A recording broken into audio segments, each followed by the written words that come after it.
Hello everyone, welcome to my channel. I hope you all are well and doing great. So today I'm here with the paper prediction for CA Foundation Business Laws exam and I know आप लोग के पास time नहीं है इस वक्त, इसलिए हम फटाफट से इसे स्टार्ट करेंगे।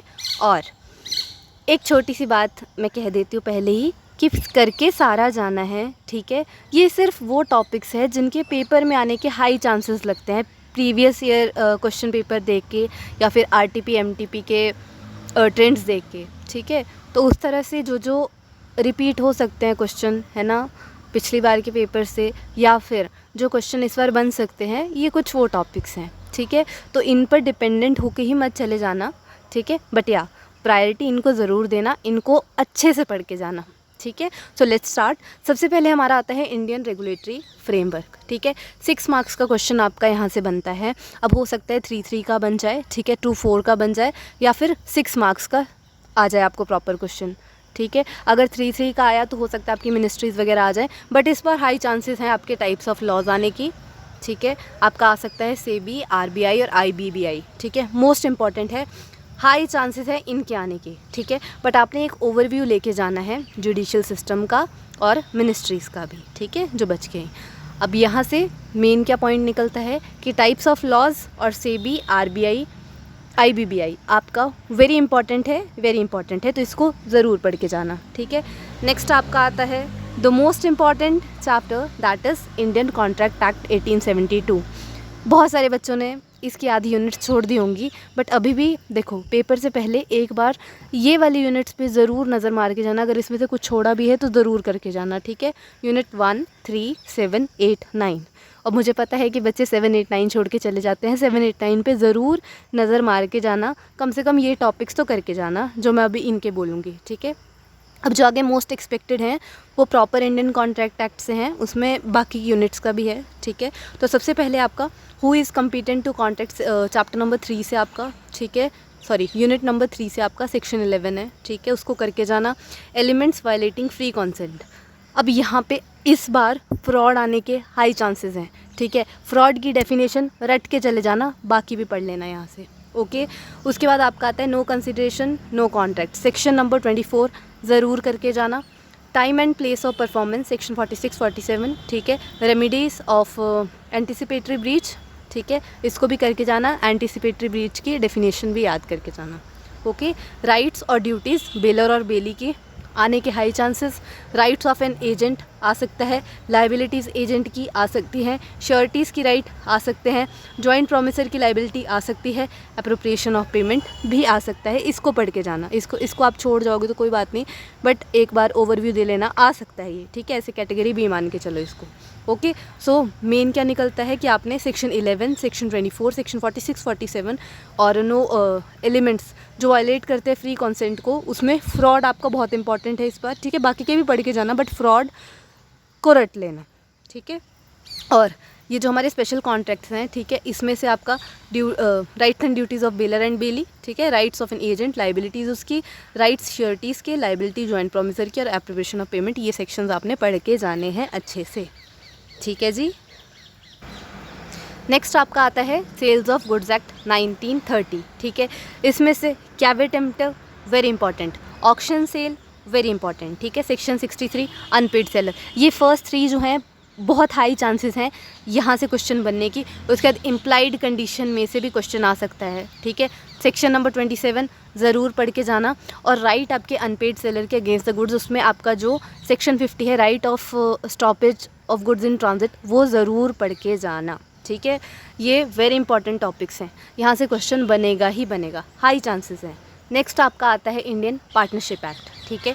इसमें से आपकी जो मोस्ट इंपॉर्टेंट यूनिट है वो है यूनिट नंबर 3, उसको पूरा का पूरा पढ़ के जाना। हो सके उसमें से कुछ भी मत स्किप करना, बट फिर भी मैं कुछ इंपॉर्टेंट चीज़ें यहाँ पे आपको बता दूंगी।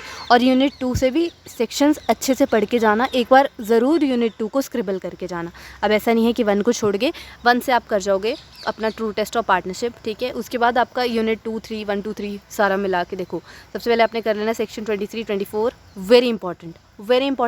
ये जो है अभी इससे क्वेश्चन बन नहीं रहा है, इसलिए बन सकता है, ठीक है। एक न्यू क्वेश्चन बनने के चांसेस रहेंगे यहाँ से। पार्टनरशिप प्रॉपर्टी कर लेना, ठीक है। सेक्शन नंबर 16 पढ़ के जाना। सेक्शन 32 रिटायरमेंट, ठीक है, इसको तो ज़रूर पढ़ लेना। रिटायरमेंट वाले को। एक्सपल्जन को चलो अभी कैटेगरी बी में लेके चलो। सेक्शन 44 ज़रूर पढ़ के जाना, डिसोल्यूशन बाय द कोर्ट, ठीक है। कॉन्सिक्वेंसेज ऑफ डिसोल्यूशन और नॉन रजिस्ट्रेशन आपकी यूनिट 3 से, इनको भी ज़रूर करके जाना। उसके बाद आपका आता है लिमिटेड लाइबिलिटी पार्टनरशिप एक्ट 2008, ठीक है। इसमें से भी आपका 6 मार्क्स का क्वेश्चन बनने वाला है। हो सकता है 2-4 का बन जाए, 3-3 का बन जाए, तो ध्यान से इसको कर लेना, ठीक है।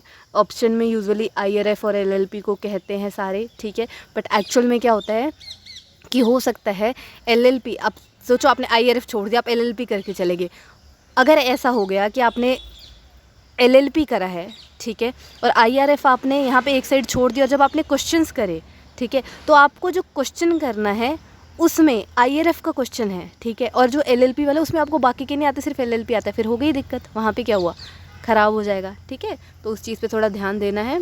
एक बार ओवरव्यू लेके जाने में क्या ही जाता है, ठीक है, कर सकते हो।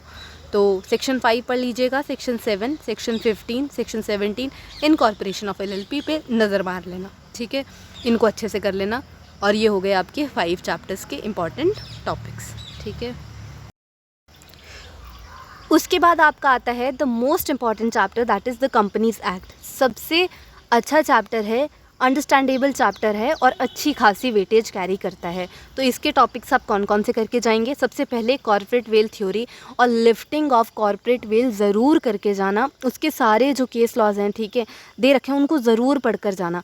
वेरी हाई चांसेस कि वहाँ से क्वेश्चन आने वाला है। Next is company limited by guarantee, इसमें और शेयर्स वाली कंपनी में, ठीक है, लिमिटेड बाय शेयर्स, उसमें डिफरेंस ज़रूर करके जाना, वहाँ से भी क्वेश्चन आ सकता है। उसके बाद 1% कंपनी का क्वेश्चन भी बन सकता है, वेरी हाई चांस है उसके, क्योंकि उसमें अमेंडमेंट आई है, ठीक है, और जिसमें यूजुअली ऐसा देखा गया है कि जहाँ जहाँ अमेंडमेंट आती है, ठीक है, वो वाला क्वेश्चन जो है वो पेपर में आता है, तो OPC आने के हाई चांसेस हैं, ठीक है। इनकॉर्पोरेशन ऑफ कंपनी कर लीजिएगा, पब्लिक फाइनेंशियल इंस्टीट्यूशन कर लीजिएगा, private company, public company, holding, subsidiary, associate, dormant, यहाँ से एक केस लॉ का क्वेश्चन बन जाता है, ठीक है। तो इन कंपनीज़ की डेफिनेशंस अच्छे से करके जाइएगा, अच्छे से समझ के जाइएगा कि कितने % शेयर चाहिए होता है, क्या क्या चाहिए होता है कि ये कंपनी ये बन जाए, ठीक है जी।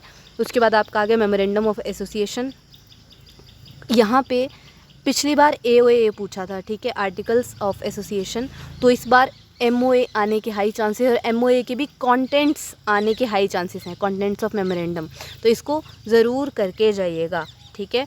आर्टिकल्स ऑफ एसोसिएशन भी पढ़ जाना, ठीक है, हो सकता है उसी का कुछ पोर्शन रिपीट हो जाए या फिर उसमें से कोई छोटा सा क्वेश्चन बन जाए, तो उसको भी पढ़ के जाना और डिफरेंस कर जाना MOA और AOA का, ठीक है। और डॉक्ट्राइन ऑफ कंस्ट्रक्टिव नोटिस कर लेना, इंडोर मैनेजमेंट छोड़ देना, ओके। उसके बाद आपका आया नेगोशिएबल इंस्ट्रूमेंट एक्ट 1881, ये भी अच्छे वेटेज कैरी करता है, बढ़िया चैप्टर है, 14 मार्क्स का आता है। इसमें आप क्या करेंगे, सबसे पहले आपका सेक्शन 138 to 140 पढ़ के जाना। 138 आने के चांसेस नहीं है, फिर भी इसको पढ़ के जाना है क्योंकि बहुत इंपॉर्टेंट टॉपिक है और यूजुअली आ जाता है। इसकी जगह हो सकता है इस बार प्रेजेंटमेंट वाला टॉपिक आने का रहे, ठीक है, वो आ सकता है, तो उसको अच्छे से पढ़ के जाना। उसमें भी मैं बता देती हूँ आपने क्या क्या करना है। प्रेजेंटमेंट ऑफ इंस्ट्रूमेंट में सेक्शन 63, 64, उसमें एक एक्सेप्शन है, उसको ज़रूर पढ़ के जाइएगा, उससे क्वेश्चन बन जाता है। 67, 76, ये वाले सेक्शन आपने पढ़ के जाने हैं। बिल्स ऑफ एक्सचेंज की कैरेक्टरिस्टिक्स इस बार आने के हाई चांसेस हैं। चेक में ट्रंकेटेड चेक और इलेक्ट्रॉनिक फॉर्म, उसकी डेफिनेशन आने के हाई चांसेस हैं।